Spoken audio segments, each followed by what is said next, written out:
We want to make room for our emotions in a relationship, and we want to hold the space for the emotions of the other. In my videos, I sometimes say if you feel capable, you can hold the space for the emotions of another person, but what does that actually mean?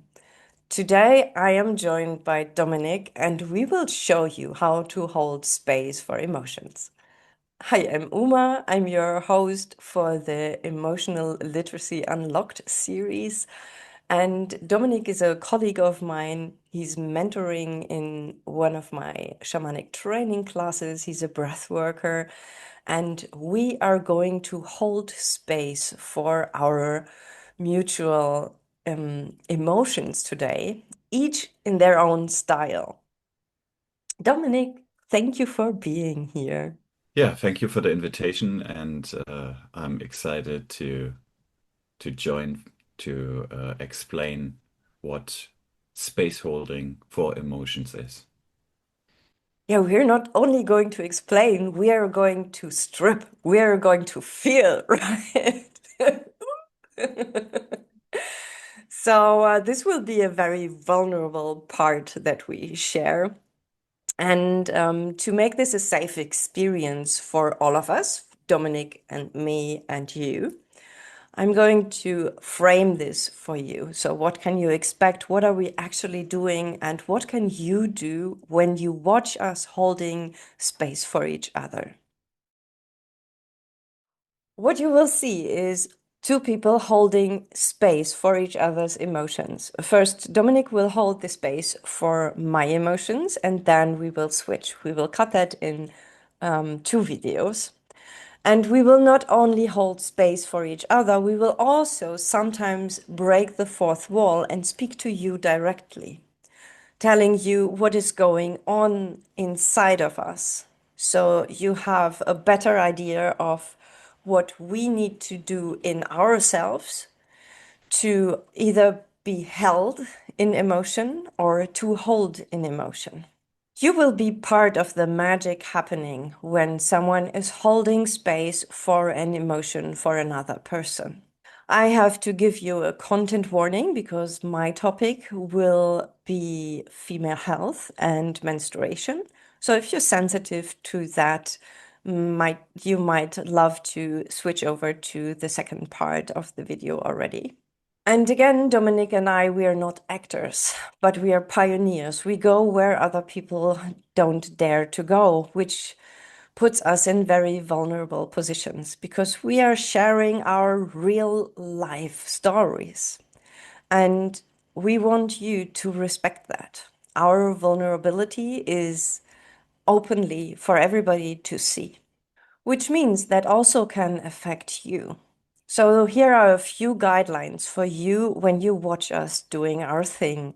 We recommend you just feel your own body and watch your own reactions. Maybe you're triggered, maybe you are in resistance. Just watch what's happening in you while you watch us. You can stop or pause anytime you feel overwhelmed.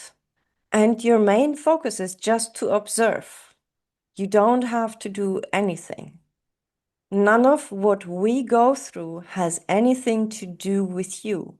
And if so, if there is a trigger that is speaking to you, then you are invited to inquire more into yourself and find out more about yourself. Which means if you feel drawn to comment on our vulnerability, we request you to give us a healthy response. Acknowledging comments are welcome. Your triggers are not.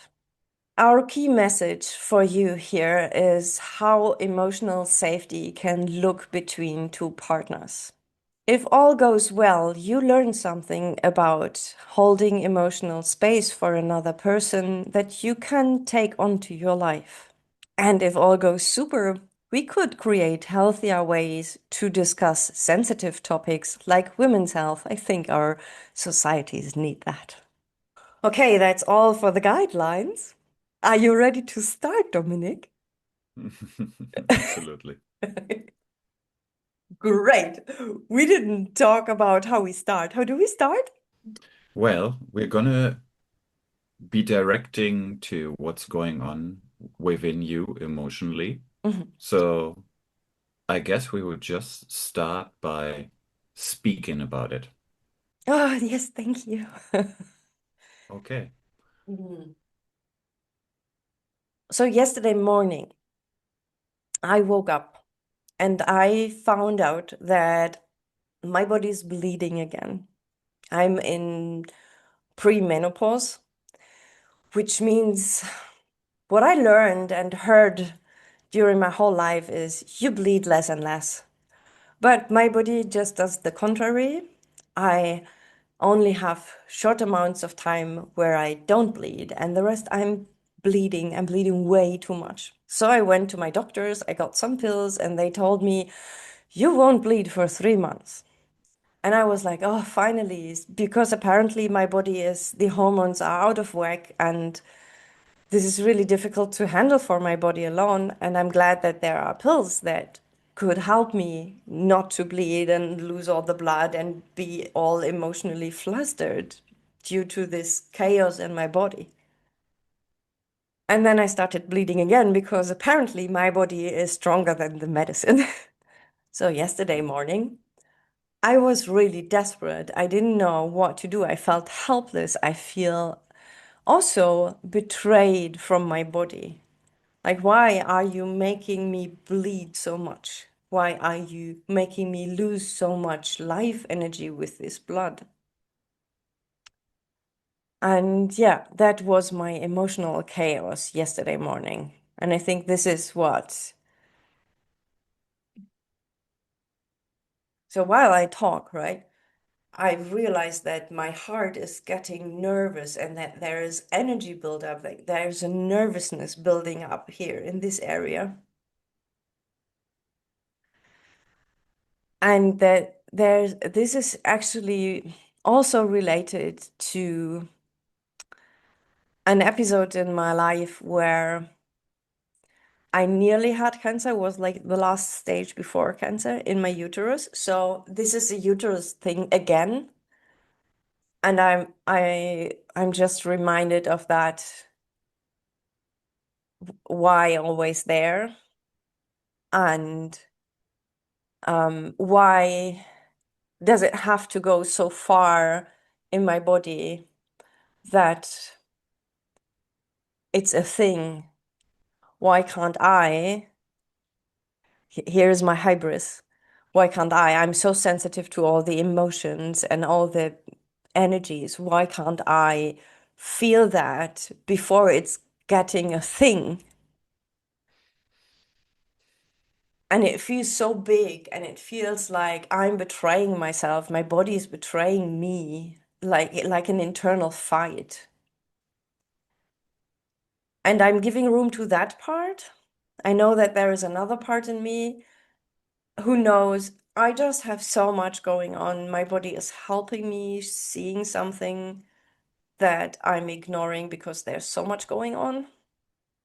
So, for the sake of our exercise right now, I'm just going into the part that is desperate and leave the other parts by side at the moment to use your powers to get more into my desperation. That will be so good for our relationship. Looking forward to it. Yeah.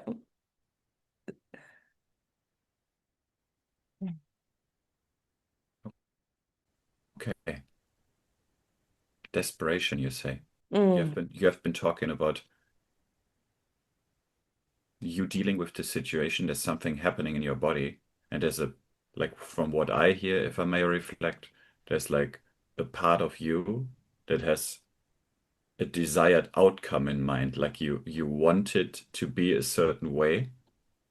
And now like the body is doing something different. And you mentioned this level of betrayal, like you feel betrayal. There's like a almost like a disrupt between mind and body. It's not what it's supposed to be doing, and you're saying, okay, the body wants to show me something deeper. And then there's like this level, you were speaking about the heart, where there's like, yeah, deep overwhelm.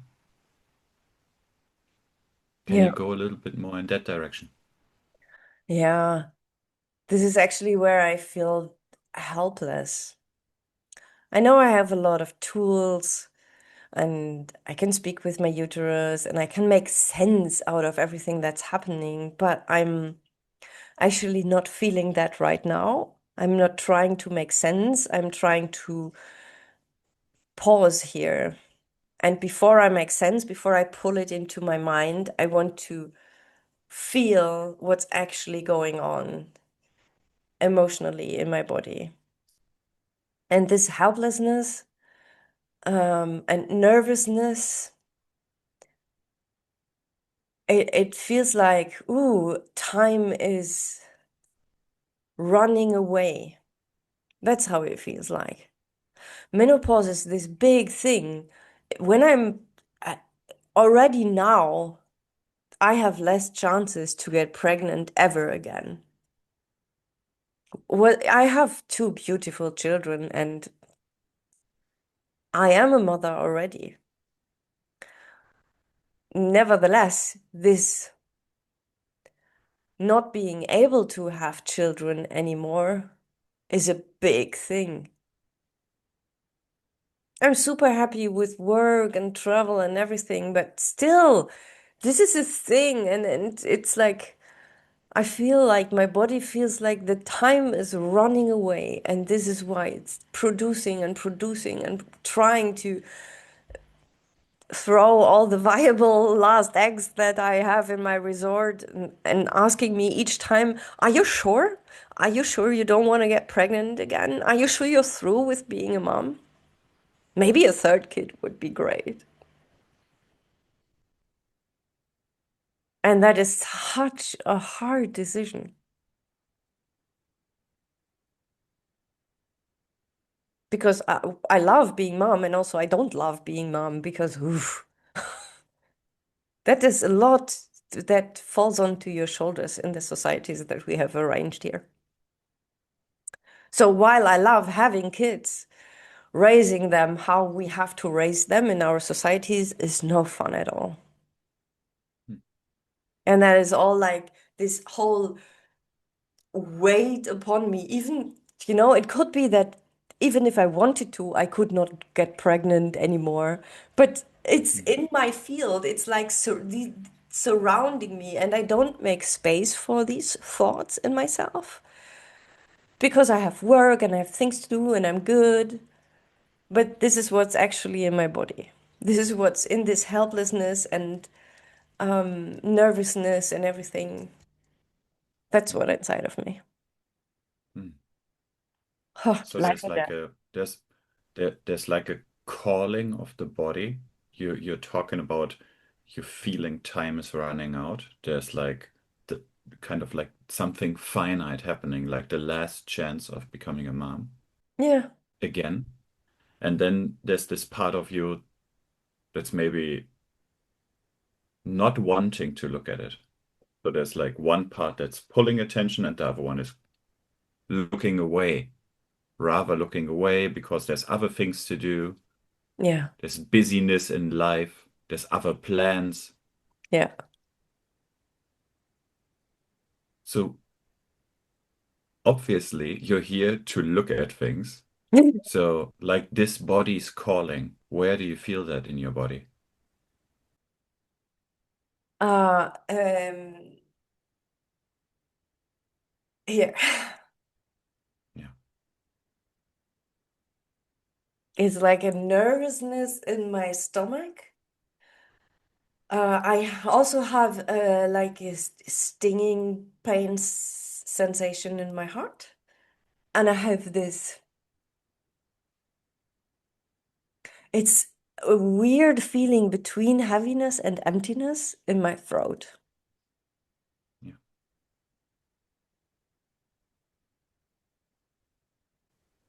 So if you feel into this, maybe you want to bring a breath into this to just kind of like let yourself be more connected with these feelings. Where would it go?